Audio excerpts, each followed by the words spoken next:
Welcome back to the Fantasy Hockey Podcast. Time to talk about the trade deadline, which happened 2 days ago when we released this. We were recording this Monday night, the night of the trade deadline. Normally, this is the night that we record Unsustainable Wednesdays, but as you know, a lot of things happened at the trade deadline, and so many things happened, and there were so many implications around the league that we felt it was more appropriate to talk about the trade deadline instead of unsustainable for now. So we will get you an unsustainable episode in some capacity sometime this week, so pay attention for that. But for now, we're going to talk about the trade deadline. So again, a lot of things can happen between Monday night and Wednesday, although we may release this Tuesday.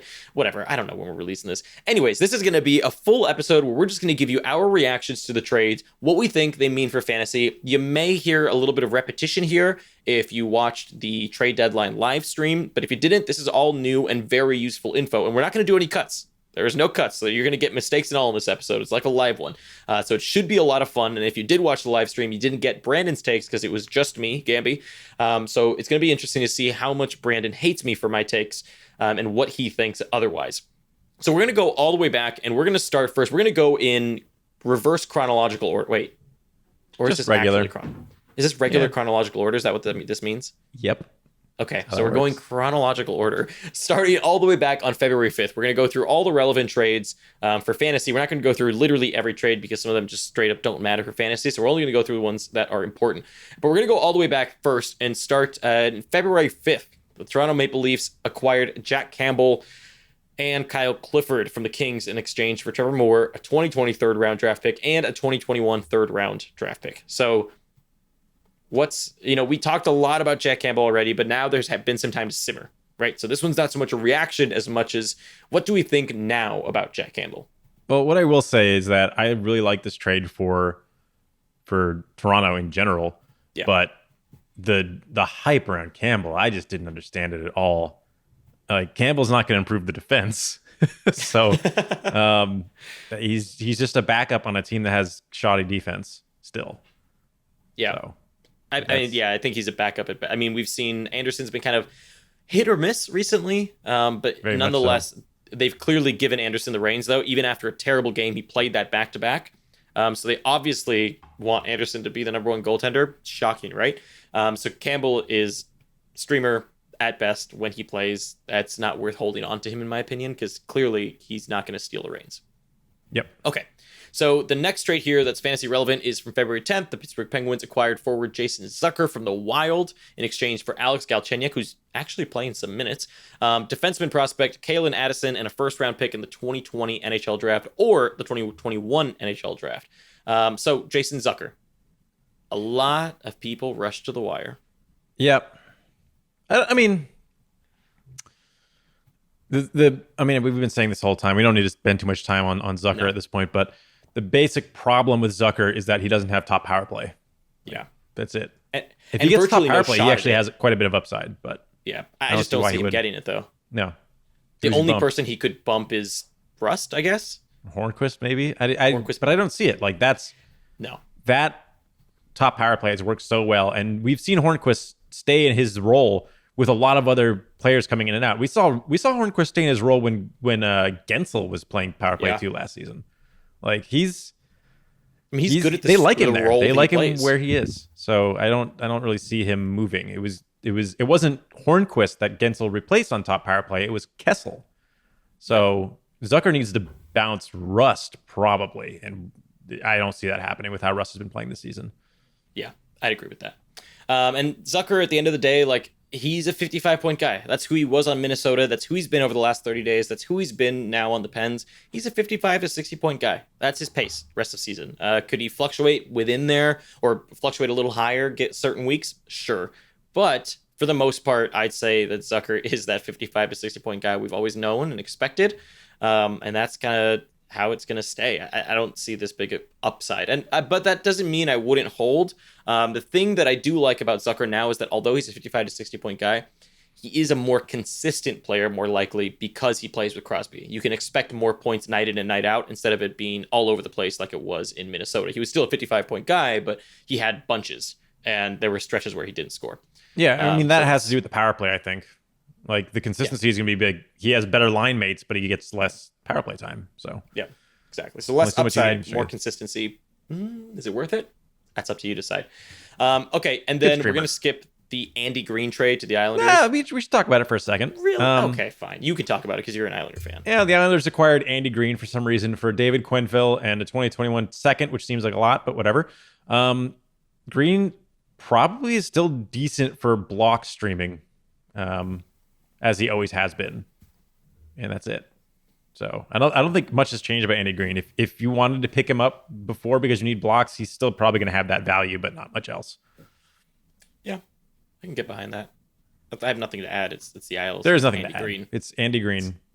That's it. It's the most vanilla trade that we could talk about here. It is. Okay, February 16th, the Tampa Bay Lightning acquire forward Blake Coleman from the New Jersey Devils in exchange for forward prospect Nolan Foote.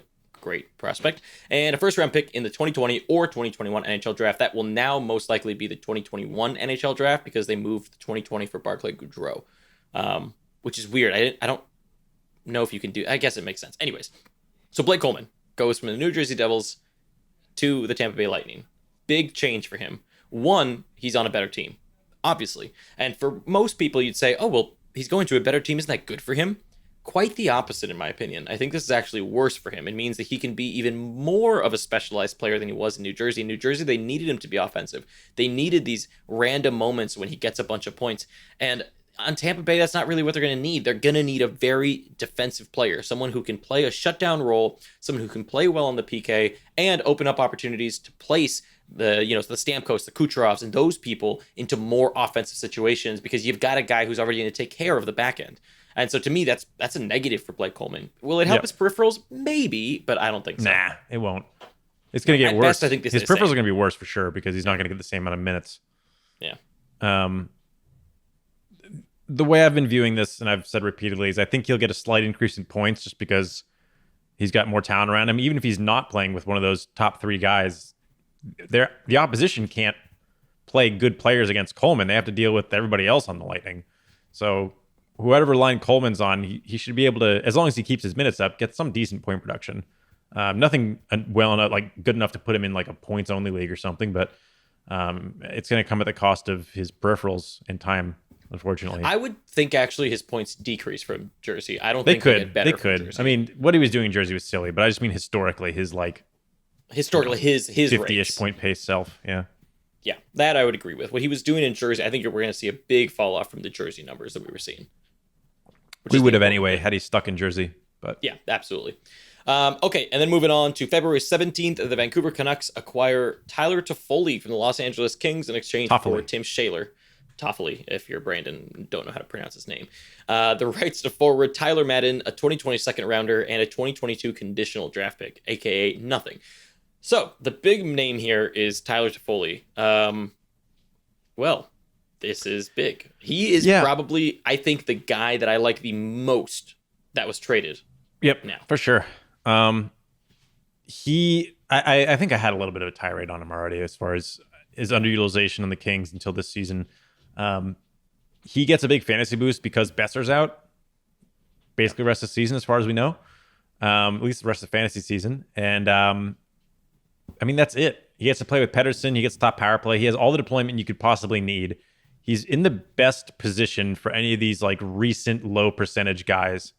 Although nobody's low percentage when they get moved onto a team that people are excited about anymore. So it's not like you could have waited on him. But if you were one of those that took advantage of him when he was like 10% owned, 12% on right at the trade, he was one of the best ones to pick up. Definitely better than Zucker because you could see the path to power play won so easily with him. Yeah. I mean, to be fair and to give you credit, I was actually going back and watching him, and the week preview right before he was traded, you actually put him on long-term targets. To your credit, you said he's a long-term target and that he is completely underrated even while on the Kings. So I was getting that top line deployment. I really liked him shooting a lot. Yeah. And they showcased him properly. And to me, I picked him up in my points league. I'm definitely not letting go. They have a pretty good schedule going into the playoffs. But absolutely, of all the people traded, and even the ones we're going to talk about, I think Tyler Toffoli is the number one target. He's the best player that you could possibly grab. Top line, top power play with JT Miller and Pettersson. Now, one thing actually that I wanted to bring up with them, and on the live stream, I saw a lot of people with the situation.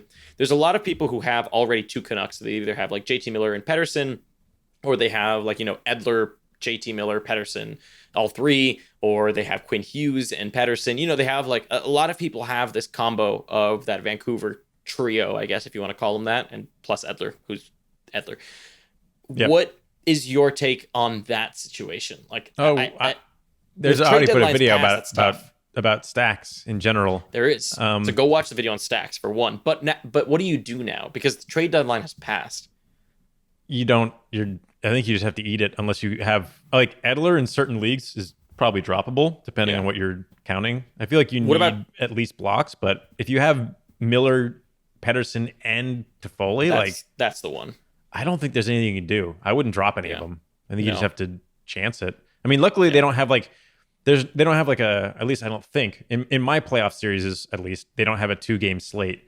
That would be a nightmare. Honestly, that'd be a death sentence. And that's like the biggest thing to worry about. You know, like if you had like a Calgary stack or something who does have a 2-game window in there. But I mean, the thing to worry about with stacking, especially if you have all the same line, is if that line goes cold, you're gonna feel it so much. Yeah. And in the playoffs, especially, like even in Cats leagues, you can make an argument that you want to like crush your opponents during the regular season to get first round bye or whatever. But in playoffs, it just all that's out the window. So the idea of, either dominating in points because that line goes off and risking them getting shut down in a couple of games in a row, not worth it. But you can't drop any of them. You just can't at this point. Yeah, that was my take too. Was like I would try to trade if you by chance still have a deadline open, but man, you just can't. You can't drop. You're not going to replace Toffoli.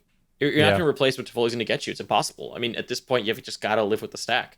The only thing, so there is one thing I would consider, and this is something that happens a lot as playoffs start. People will drop their good players when they're in desperation mode because what does it matter if they're going to be out at the end of the week anyway? They're just going to take whatever's going to get in those starts. If you have a high waiver wire priority, there's a chance you could swap out for somebody even better, but this is all. Then you're just hoping at that point, though. Yeah, like, you have to hold until. But if the opportunity presents itself, maybe you can find a way out. But even then, Toffoli might not be your best drop. So yeah. Okay, so that's enough on Toffoli. Definitely worth a grab. I grabbed him one league. I'm sad I didn't grab him in more. He should absolutely be owned up in the 70%, in my opinion. Like I've said, I think I said this on the week preview. To me, Tyler Toffoli is a less peripheral JT Miller potential, and that's huge. Like that's a point per game guy potential with less peripherals. That's if he can stay on that line. Yeah. If you can stay on that line top power play, you've got a steal in your hands. Okay, so let's talk about, let's see. So February 18th, Dylan DeMello got traded. Not important. I think we agree on that. Yeah. Washington Capitals acquired Brendan Dillon. Also, I don't think that's important. That was the 18th as well. He got like 9 hits in his first Caps game, though. Yeah, that was ridiculous. So maybe he does have some like banger stuff, but I don't think I know enough about how he's going to be deployed in Washington. Yeah. Like that 9-hit thing is nice, but I don't know if that's something we can expect going forward. Yeah, that's also one of those things where like I do own him in a couple of leagues though. I think I own him in 2 or 3 leagues. Wow. Yeah, I mean he's good for hits and blocks and pims and stuff. He's a Bengals. So. Big time Bengals guy. The other one was the St. Louis Blues acquired Marco Scandella from the Canadiens. Don't think that's important even for Bengals. Not that big of a deal. No, that Mulligan important. Mulligan does not matter either. Nope. This one, okay, so February 19th here, the Vegas Golden Knights acquired Alec Martinez from the Los Angeles Kings for 2020 second and a 2021 second. A lot of people are picking up Alec Martinez. Lots. Yep, and he's the second most picked up player today. I don't get it. I think, okay, so here's why I get it for today, because the Vegas Golden Knights have a really good schedule but he was one of the most picked up anyway. The Vegas Golden Knights this week have a really good schedule, so I get it. I get why you're picking him up for this specific week. But if you're holding on to him long term, right now it doesn't make sense. He's playing less than 20 minutes a game. The 2 games in which he scored, he only had 1 shot on goal in both those games, so 100% shooting percentage in those 2.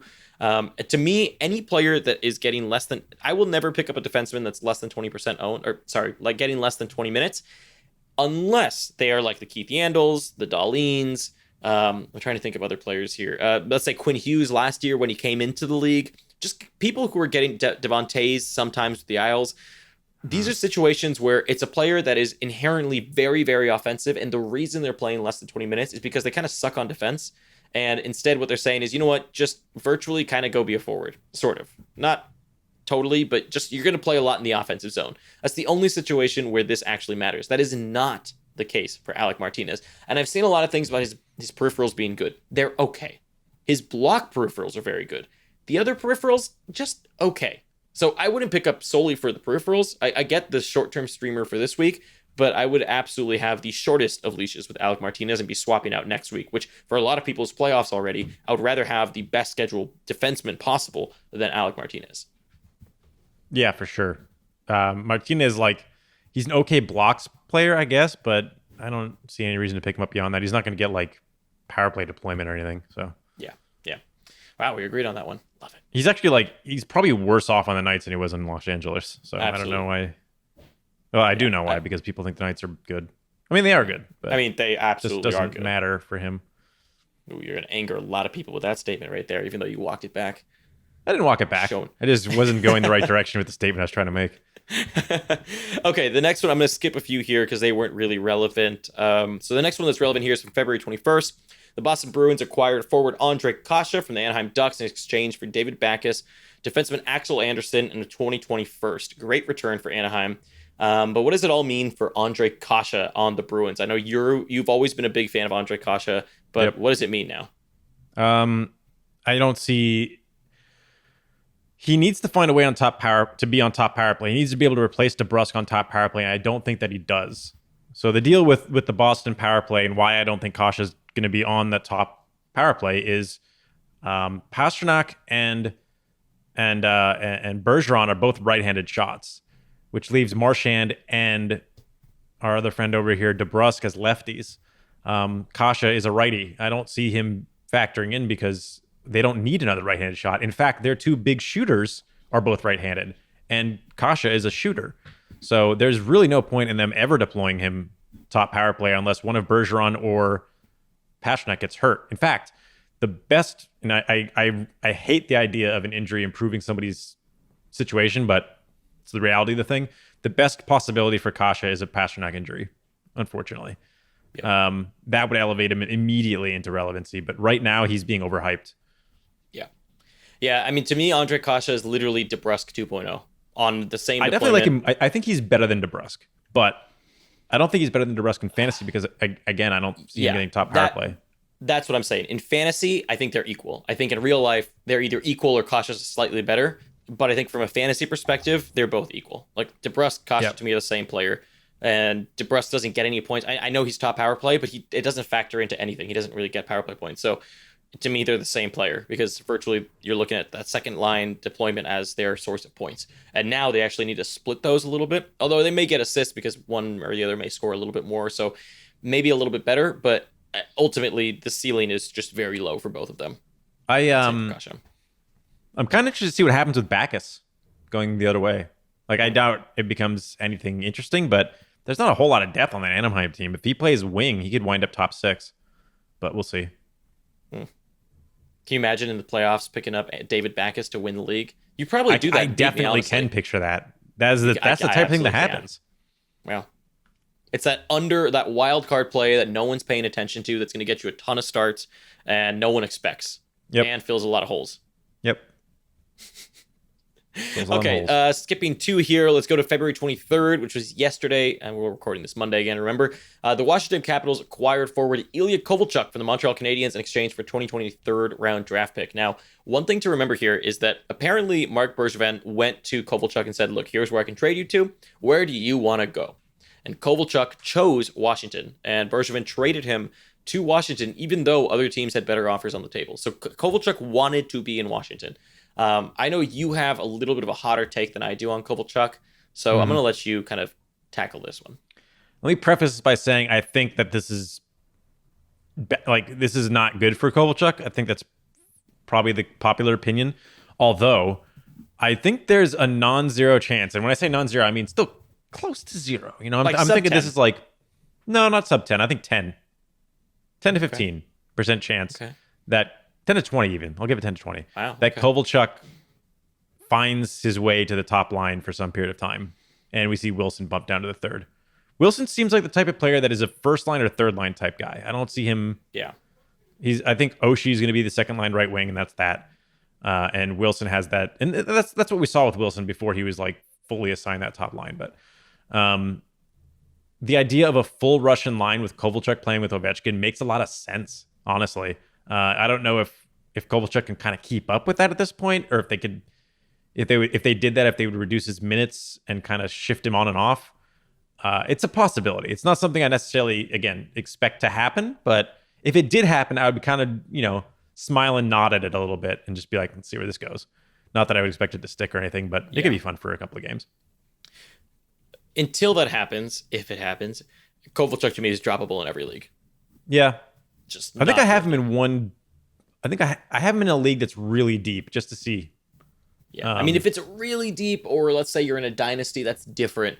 But if I got him in a dynasty, it's in a very deep dynasty league, and he's still basically droppable, but it doesn't really matter. So I'm going to give him the old college try and see what happens. Oh boy. Okay, so here we go. Now let's jump into actual trade deadline day, which shockingly there were more fantasy relevant trades on deadline day than before, which is very rare. That doesn't very happen. Last year's trade deadline day was boring. It was so bad. Oh my god, it was terrible. It was awful. I'm glad that we chose this year to be the first year we ever did a trade deadline live stream, because I don't know what I would have talked about last year. I would have had nothing to say. It's just been me sitting there trying to think about answering trade questions, I'm sure. Oh yeah, it would probably end up being like, what if this trade happened, and then nothing ever happens.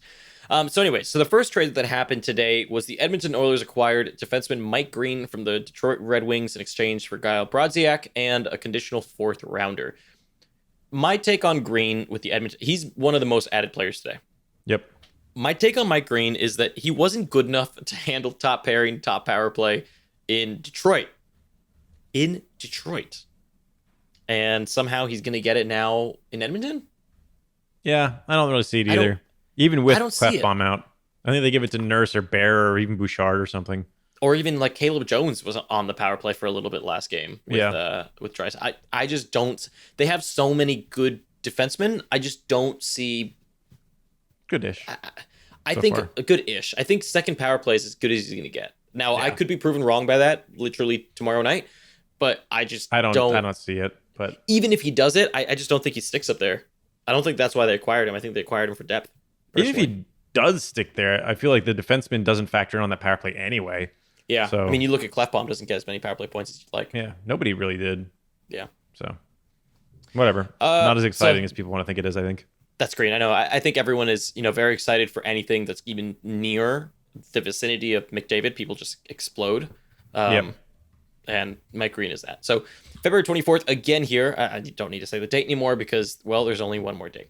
And that is the date we are on. So the Colorado Avalanche acquired forward Vladislav Nemesnikov in exchange for a 2021 4th-round pick from the Ottawa Senators.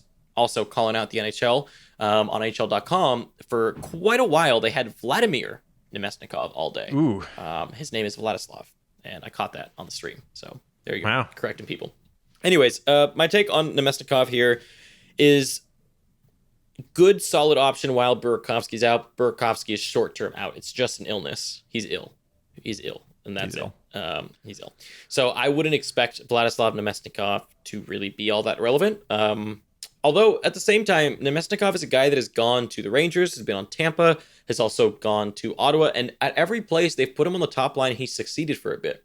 He's a guy who can keep up with top lines. He's not quite good enough to be his own player on a top line sort of thing, but he can be on a top line with other good players. And so I wouldn't be surprised if he gets a little bit of a look up there, but I'm not rushing to grab him. I think he's a second line, third line guy, and that's it. Especially when Burakovsky comes back. Burakovsky is still my favorite pickup from the Avalanche. Definitely. Going into the playoffs. And I think it wouldn't be a mistake. I'm under the impression that Burakovsky's not really going to miss time, but we'll see. Yeah. That's kind of my impression too. Best case for Nemesnikov to me is second line top power play if he's lucky. It doesn't have to be that lucky either, but Nichushkin's played a decent game so far, so he's gonna have to prove it. But there's a possibility there. Yeah.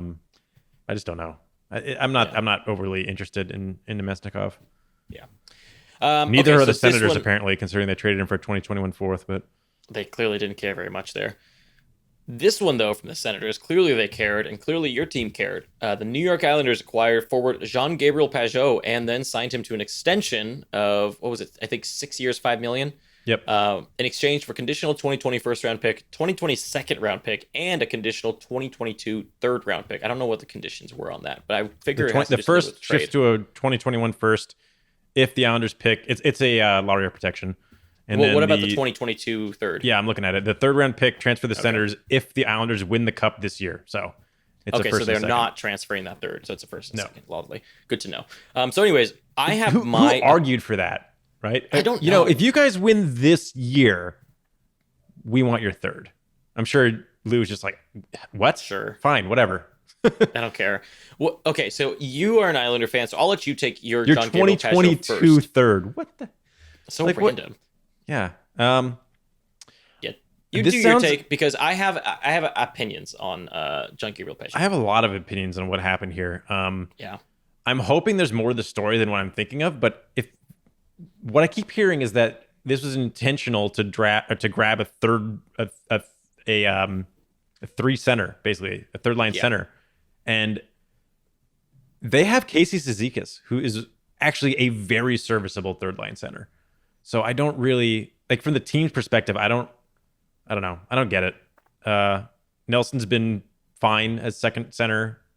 I don't know why you'd bump Cizikas down to third or fourth even at this point. I guess you could. That's where he's been for a long time. But yeah, I think they plugged a hole that wasn't necessarily there. It is there with Cizikas hurt actually, but still, that's 6 years, $5 million for this guy who has had one good season basically. I think what's interesting is when you take a look at the roster composition for the Islanders, there's not a lot of places that Pageau slots in. It's literally just the third line. Mm-hmm. What's interesting, same thing, I guess. What's interesting about that third line, though, is that it's Kiefer Bellows, and who's on the right wing right now? It's Dal Cole. And so when you look, to me, John Gabriel Pageau is another Blake Coleman without the peripherals, but from how they play and what coaches expect of them, they are the same player. They're a PK specialist, a defensive forward, very responsible in their own end. And I think Pageau, for what it's worth, will exceed like crazy in real life under Trotz. From a fantasy perspective, he gets worse. I think it's a given. Yeah, for sure. But I find it curious what they're going to do there, because I'm assuming they're going to want Pageau as a shutdown. I guess maybe every line kind of plays as a shutdown under Trotz, but I would primarily think they're going to give defensive zone starts to Jean-Gabriel Pageau. But right now, his line mates are going to be Kiefer Bellows and Michael Dal Cole. Doesn't make a lot of sense. It doesn't make a lot of sense at all. I'm very confused. Like, maybe Pageau, maybe they'll turn that fourth line into an effectively a third line shutdown. I mean, that is kind of how they play them. Yeah. Typically. With Cizikas. Cizikas. I'm very curious to see what happens. I think that's the trade I'm most interested in from a real life perspective and what happens with the roster. Because there's a lot of things that could change or be different or, I don't know, just affect things in other places. That's the one I'm most curious by in terms of real life, I think. Okay, the next one here is the Carolina Hurricanes acquired Vincent Trocheck in exchange for Haula. I did not see this coming. I didn't either. Okay, I don't know how to say this name. Luostarinen. I'm not helping because I don't either. Luostarinen. This is like a Harry Potter name. Luostarinen? Yeah, I don't know. Luostarinen? I don't know. Luostarinen. I don't know. Luostarine. Okay, so that guy. And defenseman Chase Prisky, who I like quite a bit. So none of the other people matter. Haula gets worse. Walmart gets worse. Done with those guys. Not important to talk about those. Haula is going to be worse. They have him listed as second center right now. I don't know about that, but we'll see. I mean, he was second center in Carolina for a while. Nah, not really. Aho and Stahl. Stahl was never not second center. Well, also, I don't care where he was listed. Haula is also definitely not going to be a long-term second line center because Borgstrom will be taking over that second center spot next year. So probably thinking about next year. No. So maybe. Vincent Trocheck, to me, the same player. Literally nothing changes. He goes from a more high power. I think he might improve, but it depends. He needs to get top power play, but I don't think it's impossible for that to happen. I don't think he's going to. I think that he bolsters that second power play so much. I don't know. I mean, you don't have to bump Justin Williams, which I think is pretty likely. Not likely, but definitely a possibility. Yeah. I wonder if they have the same handedness. Let me see. I don't know. I think Vincent Trocheck is going to be the same player as he was in Florida. Second line, second power play. Same shots, probably. Let me tell you a couple of things. Okay. Let me tell you a thing or two. Okay. The first thing that I'm interested in, I'm also stalling so I can look up Justin Williams to see his hand in this, but the first thing that I'm interested in with Trocheck is the fact that this move has given him a much better playoff schedule. So he does get better starts. He's also right-handed, just like Justin Williams. So I think there actually is a chance that he takes that top power play spot. I disagree. I think he improves that second power play so much because he can drive his own power play. I think they leave him on. I mean, he didn't really do anything on the other power play. I don't know if they want to do that anymore. I mean, I know they were doing the 1A 1B for a while. I don't know if they still are. I haven't looked it up in a while, to be honest, but I feel like they finally decided they were going to have a top power play. I guess not. It's still pretty broken up, but we'll see. So that's our first disagreement one then. Yeah, I think there's a good chance he improves, especially considering his change in schedule. Yeah, I mean, my take is pretty much if he was worth it on Florida, he's worth it on Carolina for you. That's my thought. I think. I wonder if he's available in any of my leagues. Look a look. Probably not, honestly. Okay, and then this next one here, Nope. The players that were traded were not important, but it does affect other things. So the Colorado Avalanche acquired goaltender Michael Hutchinson from the Maple Leafs in exchange for Calle Rosen, which is, I mean, Calle Rosen was slated to be good. Not really anyway. He's pretty much a bust at this point, even though I think he still has some potential. This to me screams Grubauer's pretty screwed for a bit here. Yeah, I think it means I don't think we see him come back before playoffs. If he does, it'll be like at the very last week or something.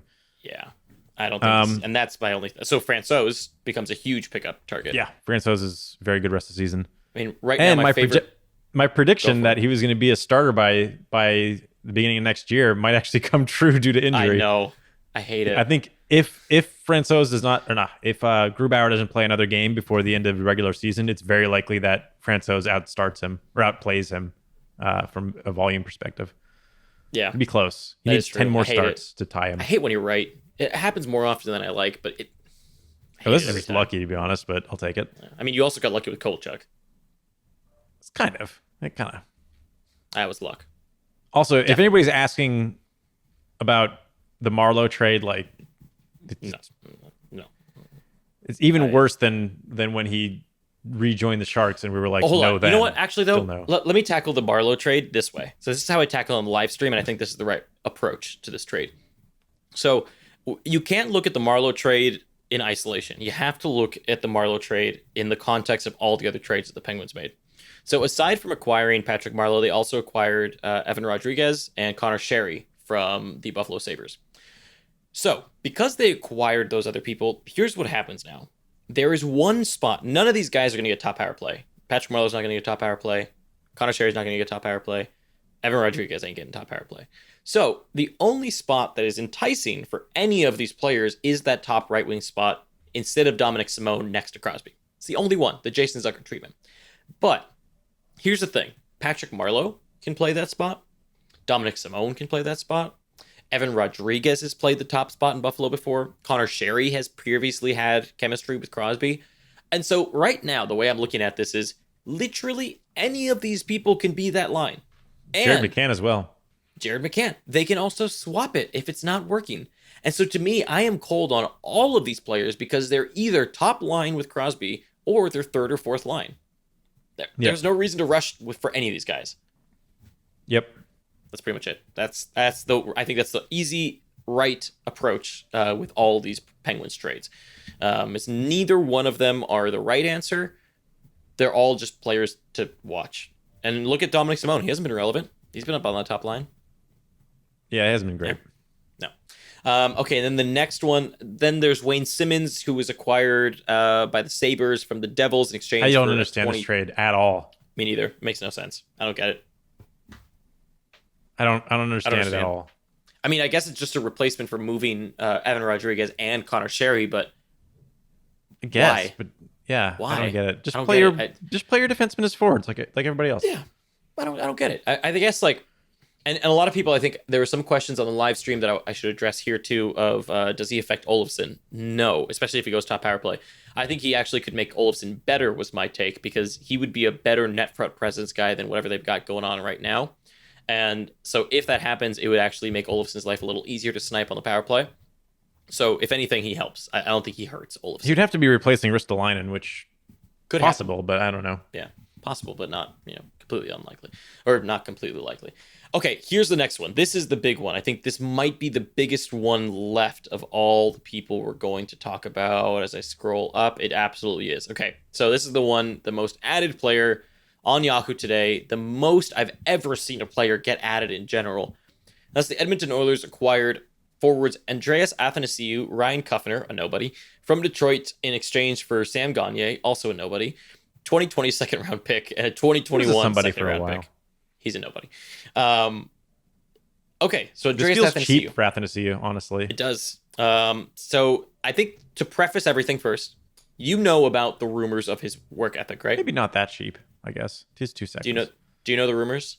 What are the rumors? He doesn't work? Okay, so there was a article or a tweet that came out today that was a reporter saying he spoke to somebody in Detroit a few days ago or weeks ago, something like that, and that apparently that person said that all he cares about is highlight reels, and that they said you need to go around players, not go through them, and he just won't listen. He straight up just doesn't care, doesn't listen. And apparently there's been other rumors in the past about how he's kind of uncoachable, has a bad attitude, that kind of thing. We actually had somebody in our live stream that commented and said that they met, this is completely anecdotal, so don't, use this as an actual basis, but I found it funny. Someone said that they met his brother and that he had a terrible attitude, like that if his brother is anything, if Athanasiou is anything like his brother, then he's probably a complete terrible person. So that was pretty funny to note. So that coming out was actually very interesting, and it was from a reputable source. It wasn't like some rando account putting that out. That was a reputable source. So that might be why he went so low, because that's out there.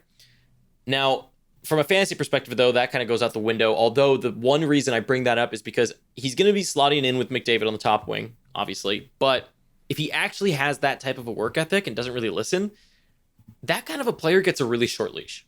Yeah. He doesn't even stay there. No. Didn't even play with anybody.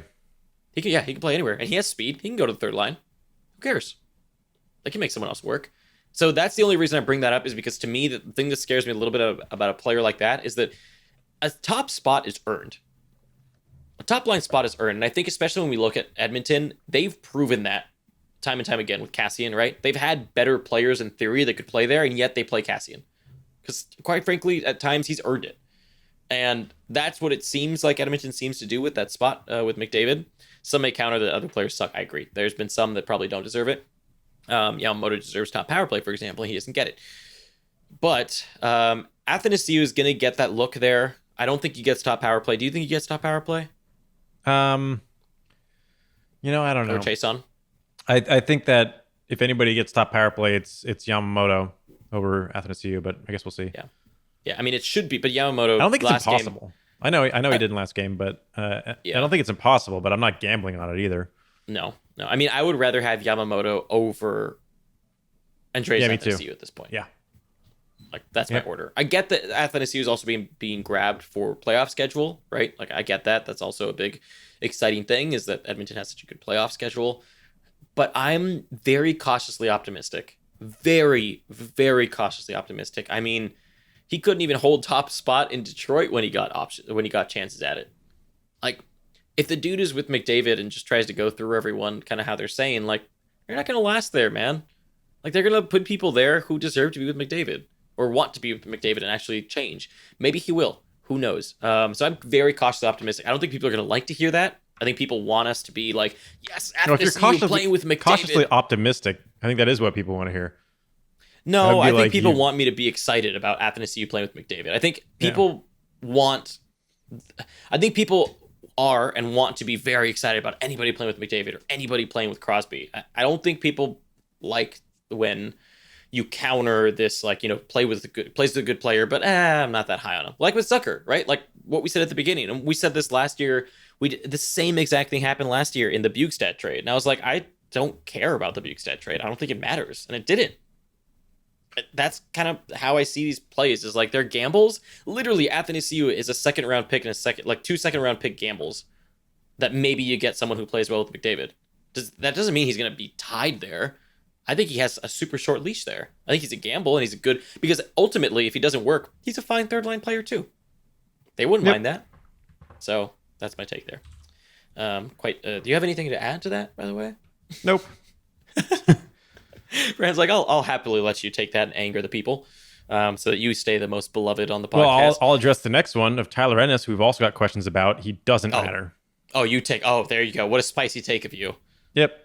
What a very spicy Doesn't take. matter. Look at you taking the risky I like that ones. move by the Oilers, though. We've said for years now that they have they have 3 centers and nothing else. Yep. So, I mean, Ennis isn't anybody to write home about, but at least he's a winger. And he's somebody that's had some success in the past. Didn't Ennis play defense at one point, too? No. I thought there was like a game where Tyler Ennis played defense. I hope not. Maybe not. Okay, so pretty much the last trade. There's 2 here that are relevant. There's a few. There's 2, 3 or 4. The first one that's obviously relevant is the Calgary Flames acquiring Eric Gustafsson from Chicago for a 2020 third. Oh, you are skipping, sir. You're skipping the Sami Vatanen trade, first of all. Oh, you're right. I did skip the Sami Vatanen. So the Carolina Hurricanes acquired Sami Vatanen for basically a bunch of like kind of failed-ish prospects and a 2024. They don't show the condition on TSN for some reason, but Jersey also has retained 50% of Vatanen's salary. When Vatanen's healthy, and I think he's supposed to be out for another few weeks, he might get a shot at top power play. In fact, I think it's kind of likely. I think it's almost not a guarantee, but I would expect it virtually. Yeah, I think he's somebody that if you have a free IR plus slot or an IR slot, might be worth hanging on to. I mean, he's very low ownership. People aren't jumping to grab him because he's still hurt, and probably not many people are expecting that he'll get a top power play shot, but I think it's pretty reasonable to expect it. And if it doesn't happen, whatever. I wouldn't say eat a dead spot. I wouldn't say if you can't add directly to IR to drop somebody for him or anything, but if you've got that spot, if you have an availability to add him directly to your IR, I think he's a great stash. Yeah, I agree with that. Okay, who else did I skip? Did I skip another one? You skipped Robin Leonard. That was after Eric Gustafsson. I'm going in chronological order here. I'm going in TSN's chronological order. I'm going by NHL's chronological order. Although they don't... Yeah, NHL.com's trade tracker chronological order. I'm going by TSN's. I guess. I don't know. Probably should have used the same site. It doesn't matter. Whatever. You can talk about Gustafsson first. Gustafsson's easy. I mean, he got traded to the Calgary Flames. I think he'll be top power play while Giordano's out, but it seems like Giordano's skating and very close. And as soon as Giordano comes back, I assume Giordano takes top power play, and Eric Gustafsson at best is second and done. I honestly don't think Gustafsson even sees a game at top power play. I think Giordano comes back in the next game. Yeah, so that's very likely as well. So Gustafsson is only worth it if he's top power play. Otherwise, even then, he's been top power play in Chicago, and really last season was the only time it mattered. And he didn't really get much done on the power play. He actually was very good even strength and just had some power play points. So yeah, a lot of high shooting percentage as well. Yeah, of course. Helped him. So, okay, and then the next one here, according to the NHL list, because I don't use the TSN one, Brandon uses the TSN one. He's a good Canadian. The Tampa Bay Lightning acquired Barclay Goodrow, 2020 third rounder from San Jose in exchange for their 2020 first and Anthony Greco. Boy, did they pay to get Goodrow. Yeah. I mean, Goodrow, he's got to be thanking these injuries for him to be able to kind of showcase. I mean, it's not even that he got very many points or anything, but he played a style that it appears that Tampa's looking to add. Coleman and Goudreau play pretty similarly as far as grit. It looks like, this is all, who knows, but it looks like he's being slotted in fourth line center, could be third, but he can play anywhere. So, but the idea of having him as just another annoying to play against gritty player to go into the playoffs with makes a lot of sense. It did cost them a lot. And, but the thing is, I think if that's the guy they wanted, I don't think San Jose trades him if it was cheaper. I think they'd just be like, nope, and hold on to him. So yeah, exactly. I think they got the guy they wanted at a price they were happy with. Yeah. They are. It seems like a good trade for both sides, honestly. Yeah, I think it's a trade that could push the Lightning into a team that wins the cup as opposed to competes for it, just because it's just that last bit of depth. I've definitely just doomed them, but I don't really care. The whole team, it's just gonna. Our curse is gonna hit hard in the playoffs. That's fine with me. I'm not a Lightning fan. I don't care if they lose. That's true. I mean, I wouldn't be surprised. Actually, I was thinking this. I wouldn't be surprised if they did a third line of Blake Coleman and Barclay Goodrow paired up. I don't think that would happen, but I would be such an annoying line to play against. But yeah, it makes a lot of sense. Exactly. Very grindy. Like a shutdown line, grindy shutdown line. That'd be something. You could stick I guess Palat only plays. No, you could stick Coleman on the right wing, Palat on the left wing, and Goudreau in the middle. Oh. Yep. It just sounds. It sounds like a line made of mud that everybody just has to play in mud for the time that they're out there. Oh man. Okay, so the next one here is I don't know if this one matters. The Nashville Predators got Corbinian Holzer, who's a big Bango guy. No, it doesn't matter. I don't think it matters. He's always been a big Bango guy, so just someone to kind of pay attention to. Okay, so the next part here, the big one.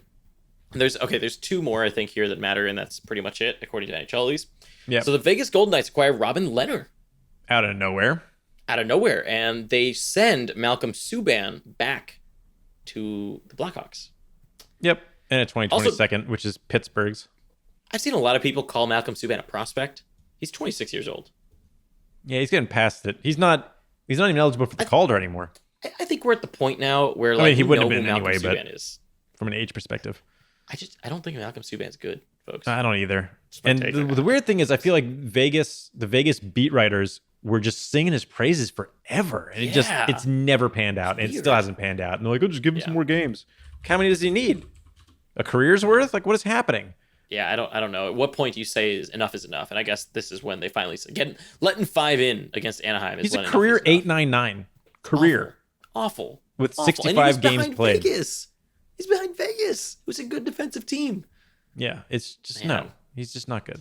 So, anyways, Lehner behind a good team is going to be terrifying. Yeah. I don't know how to feel about it for Lehner. I think I think his starts aren't going to increase. In fact, I think they're going to decrease a little bit. Yeah, agree. But they're going to be higher quality. But I'm really thinking about it less in terms of fantasy and more in terms of what this means for his career. I can't imagine that his numbers get worse. No. And I think he's really lining himself up for a good payday this offseason as he is a UFA. And I don't think the Knights will be signing him. I don't see it. No, unless he accepts a backup role, but I don't think he'll want that. I think he's going to want to go be a starter somewhere. Fleury is aging, but Leonard's not exactly the answer for that. So that's the interesting bit. I actually think the person that benefits the most from this trade is Fleury. Yeah. I think the person that gets better is Fleury because he can finally rest. Yeah. Finally. Well, that as well, for keeper leagues and stuff, it kind of shows that there's not going to be any ideas of transitioning a Malcolm Subban type into the top into the top goalie role anytime soon. Yeah. And their goalie prospects aren't that good. So yeah, I don't know what really is going to happen over there. I think they need to make another trade at some point, but yeah, maybe in a couple of years. Yeah, but I like this trade a lot for Vegas in real life. Yeah. And I do think that, the one of the biggest benefactors is Fleury, actually, which you wouldn't think of, but I think Fleury benefits quite a bit from this. And on top of that, like with Robin Lehner, I think he's going to get more quality starts. And I wouldn't be shocked. So the reason that I also think that, I think the split will be more like 70-30. I think something like that is what to expect. Fleury to Lehner. 2 games to... Pretty standard. Yeah. And the reason for that, too, is that the Pacific is really close. The Western race is super tight. They cannot just say, okay, Fleury, you get a bunch of rest. They can't do that. They've got to win games here. So that's, I think, why they made this move, is we need to win games. One of the biggest reasons we're losing games is Subban. Yeah, I think you pair that. I think it's the same sort of story as Tampa acquiring Goudreau. It's like, this is Lehner on the Knights. Yeah, it's a rental. They didn't really pay that much. They paid Subban, we just talked enough about him. Yeah. Slava Demon? I actually don't even... We're calling him Demon. We're never going to say his name again. I don't even know his prospect level. I'm in a pretty deep dynasty league. I don't really know who he is. So So basically, the way I'm seeing is they're offloading a player that isn't working out for them, and a 2022nd that's going to be pretty deep because it's Pittsburgh's, for a goalie that could win them the cup in a way. They don't have to worry about their backup situation anymore. They have good, solid goaltending regardless who's in the net now. And that's how you make a playoff push. I feel like fairly often we've seen, look at the Sharks. Just look at the Sharks. We've seen these teams come into the playoffs with just all the promise and just get let down by their goaltending. I don't see that happening with the Knights. Not with Leonard now. Yeah, I agree. And I'm looking up Slava. Apparently his name is actually Slava. His fantasy upside is 5.5. He's not that great. He had 14. He's a defenseman, so he's not a big offense. He's not a big offensive defenseman. Oh, actually, okay. His description is actually offensive defenseman. That's sad because at the University of Denver, he got 14 points in 41 games last year, and he has 9 and 30 this year. So he was a 2018 fourth. So doesn't sound like much of an offensive defenseman. What? Yeah. Why does it say AKA Stanislav? Weird. His real name is Stanislav. Why did the NHL run with Stanislav instead of Slava? It must be a nickname. Weird. Like Sasha. Okay. And there's only one more trade to talk about after that, and that is the Carolina Hurricanes acquiring Brady Shea for a first-round pick. First off, in what world is Brady Shea worth a first? I don't know. That's because the Hurricanes waited too long, I think. Still. And there weren't really any options left. 2, it doesn't matter for fantasy. No. That doesn't matter. That's it. Sure doesn't. Exciting one. What an exciting one to end on. There you go. And then I guess the last bit to talk about here, if for the people that are still listening, let's talk about Merzlikins really quick and Korpisalo. So Korpisalo looked really good in this return game. Stopped 14, got the W, and Merzlikins got injured as well. So is Merzlikins now a sell/guaranteed drop to you? Nah. Interesting. I don't think so. If you have an IR plus slot for him, then whatever. I still think he's going to play good games for the most part. If he's healthy enough. We don't know. If he's healthy. Exactly if he doesn't get healthy, then whatever. Yeah, he's a drop. But if he's able to play his games, I think. This hilarious 5 shutouts in 8. Everybody had to know this was coming down. And I've been saying this about this team for months and just waiting for this to happen. Like, it's so clear that the regression was coming. It's just impossible what they were doing for that to keep up for long enough. And it happened. And everybody's like, oh, Merzlikins sucks. It's like, does he? Does he? Like, he's allowed to have a few bad games. Jeez. Yeah. Was he allowed to have good games? Yeah.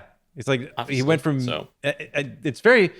especially when you deal with rookies like this, things are so emotional in the fantasy, especially in the fantasy world, where people will just, prop guys up on a pedestal and then demonize them the next day. I think Merzlikins, unsurprisingly, is somewhere in the middle. So basically, do you think a split start goalie that is like a little bit above average, maybe decently above average, maybe like a 915 to 920, 915 to 917 guy, something like that. Rest of the season is worth it. I don't know. I forgot. There's one more thing to talk about. So this one's a real treat for people who still listen. The Canucks traded for someone. It doesn't matter. I don't remember who it is, because Markstrom is out 3 to 4 weeks with a knee injury. So Demko now takes. Oh, it was Deming. No wonder I forgot. Don't ever pick up Deming. But I don't think it's even in the trade tracker for TSN. There's we're not even putting this one down. That's how trash he is. So trash. They were like, yeah, we're not even putting Deming in. I think they actually. Oh no, they did. Yeah. Did they? Deming. Yeah. Deming is God. Like, how many times does he have to be on a team before people realize he shouldn't be in the NHL? Awful. Demko is obviously going to be the starter here. I'm seeing a lot of rush to pick up Demko stuff out there on Twitter, and I don't get it. If you need a starter, I guess, but Demko has been not so good since the concussion.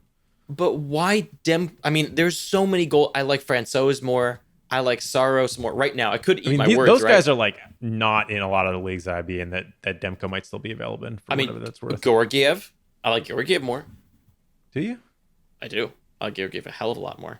I don't know. I don't know if he can handle the starting role. Guess we'll see. Since the 27th of November, and this isn't even counting that first bad game that he had. Let's count that one. That's the 16th of November. Since then, he has posted an .889 save percentage. That's not good. No. Before that was before kind of the the injury stuff and everything that happened that went down. He was significantly better. So I'm worried I'm very worried if I'm Vancouver right now. Yeah, it's bad news for sure. Yeah. So, I mean, I'm not rushing to grab Demko. I grabbed Georgiev instead. I would rather have Saros, I think. I'd obviously have Francouz. Yeah, I would rather have Korpisalo. And Francouz. And Korpisalo. Yeah, there's a lot of good goaltenders right now on the wire that are available. Honestly, I would have rather have Mike Smith, who's playing fantastic. And Edmonton just got better. I guess. Mike Smith worries me, though. I think he worries me too. The bottom's going to fall out so hard compared to some of these other guys, but... Yeah, I agree. But I think that the bottom, I would at least take the ceiling. I just don't even know. This might be a little bit of a hot take, but I don't even know if Demko has that ceiling right now. He's been so bad for a while. And meanwhile, you look at Mike Smith, who's getting quite a bit of starts here. And since, let's say, February, he's been starting again pretty consistently. He has a 917 save percentage. So he's been good. All season, he's been at a 905. So all season, yeah, he's had some stretches where he was really bad. He had one stretch that was awful. But right now, I'd say that everyone's healthy. Everyone's playing well. Yamamoto's really turned this team around. They just got Athanasiou. They've bolstered their defense. Mike Smith is a very interesting target that no one's talking about, in my opinion. I hate him. But I do too, but I have him in 2 leagues now. Enjoy your losses in the playoffs. I know. I can't wait. Anyways, so there you go. That is our takes on the trade deadline. Let us know what you think. Would love to hear kind of the takes that you all have. If we missed any kind of questions, let us know. You can hit us up on Twitter at FantasyHockeyPD or join our Discord. And other than that, we will be releasing more episodes at some point. I can't tell you when because we haven't planned this. Probably should have, but this is what happens when you just do off-the-cuff episodes. So Thank you so much for listening. We will catch you next time. Yep. Thanks for listening.